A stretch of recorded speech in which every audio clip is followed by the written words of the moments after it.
Good morning, जय शिवराय. आजचा दिवस एकदम मस्त आहे. सरप्राईज असणार आहे मिनी व्लॉग, पण तुम्ही पुढे नक्की बघा की मी कुठे जाते. फायनली हे बघा, आपलं पॅकिंग झालेलं आहे.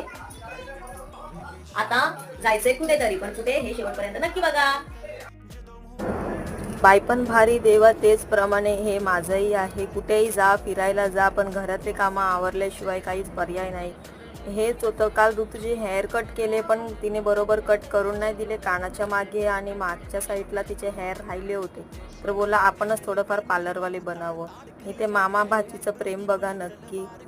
मामाला पण खूप वाईट वाटतंय, ऋतू मामाला सोडून आता चालली आहे. फायनली आमची ट्रेन आली होती, आम्हाला बसायला सीट भेटली होती. बसलो होतो मस्त आम्ही तिघी जणी. थोड्याच वेळाने दोघींना भूक लागली. घरातून आलेला हा हेल्दी ब्रेकफास्ट त्यांना दिला मी, कारण की बाहेरचं खाणं चांगलं नसतं. त्यात आले ऋतूचे पप्पा ऋतूला घ्यायला, आणि बघा किती मस्त सरप्राईज दिले त्यांना.